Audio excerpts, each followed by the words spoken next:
Aujourd'hui, nous allons voir comment se développent nos chiens. Voilà, donc le chiot, dans le ventre de la mère, ressent beaucoup de choses. C'est pour ça qu'il est important que la chienne soit bien nourrie, qu'elle soit bien dans ses pattes et pas stressée, comme une femme enceinte. Il a été prouvé que les chiots ont une sensibilité tactile. Ils sentent lorsqu'on touche le ventre de la chienne. C'est super, donc il ne faut pas hésiter à en profiter.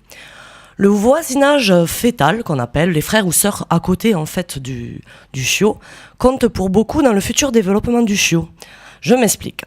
Il est apparu qu'une chienne se trouvant dans le ventre donc de la maman, entre deux mâles, serait peut-être plus tard une femelle garçon manqué, comme on appelle. On connaît tous une femelle qui urine en levant la patte. C'est probablement qu'elle était en fait entre deux mâles dans le ventre, ou inversement, pour un mâle entre deux femelles qui seraient plutôt de caractère féminin, entre guillemets. Tout d'abord, donc, il y a trois grandes parties en fait du développement de votre chiot. Il y a le développement sensoriel, le goût, le toucher, l'odorat, la vue et l'ouïe. Ensuite, donc, il y a l'ouverture des yeux vers le 5e jour et des oreilles vers le 10e. Et oui, parce que nos chiots, ils naissent sourds et aveugles. Voilà.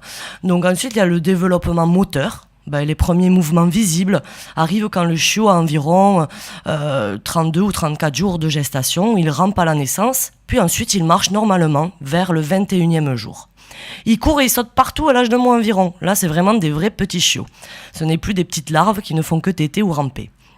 Leurs premiers réflexes sont le réflexe de fuissement. Quand ils se cachent, vous savez, sous leur mère ou leurs frères et sœurs. Il y a aussi le réflexe de succion. Quand ils tètent leur maman, c'est un réflexe inné du chiot. Il y a aussi le réflexe périnéal, le fait de faire ses besoins. En fait, c'est la maman qui lèche le chiot. Et ce réflexe disparaît évidemment vers la 3e semaine où il urine et fait ses besoins tout seul. L'apparition donc de mouvements volontaires arrive enfin. Il joue, il court partout, il saute, il s'aventure un petit peu partout. Vers les 3 ou 5 semaines, le comportement donc exploratoire du chiot arrive. Donc, comme je vous dis, il court partout, il fait plein de bêtises. Là, c'est vraiment un petit chiot. Là, il est curieux et évidemment très actif. Si tout se passe bien, bien évidemment. Vers la 7 et 10e semaine, il y a l'appréhension qui arrive. Le petit chiot commence à sentir le certain danger et à être un petit peu plus timide. Donc là, il faut faire attention à ce qu'ils ne prennent pas peur de tout et de rien. C'est un travail évidemment de l'éleveur, un travail important. La température ambiante et le temps de repos doivent être très importants et c'est primordial vraiment pour le bon développement du chiot. On parle souvent des bébés qu'il faut qu'ils dorment beaucoup. Et bien pour un chiot, c'est pareil. Pendant qu'il dort, il grandit, tout simplement, il se développe. Donc très important qu'un chiot dorme suffisamment et à la bonne température pour que son cerveau se développe correctement. Ensuite, il y a la socialisation dans la fratrie qui dure jusqu'à à peu près 12 à 16 semaines. Tout dépend bien évidemment de la race, des parents, etc.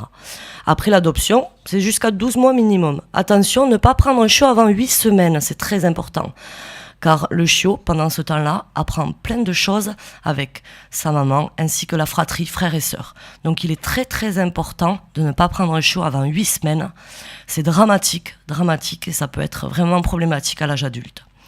Un chiot, vers 8-9 semaines, rentre dans une période de peur. Il y a un bouleversement hormonal qui l'amène à avoir des réactions qu'il n'avait pas auparavant, des peurs inexpliquées. Alors c'est à nous à faire attention en tant que maître à réagir à ces frayeurs. Alors il ne faut pas gronder le chien, ni trop le réconforter pour ne pas renforcer ses peurs. Il faut trouver un juste milieu. Par exemple, s'il a peur d'une poche, il faut allez, ne t'inquiète pas, ce n'est rien, on continue. Voilà un petit exemple pour rassurer son chien sans trop non plus le consoler. Ou, voilà, il ne faut pas trop en faire. Même après l'adoption, votre chiot aura besoin d'être stimulé. Le travail de l'éleveur, bien sûr, est important, mais c'est à nous, après l'adoption, à continuer le travail. Donc il faut le sortir, il faut l'amener partout avec vous.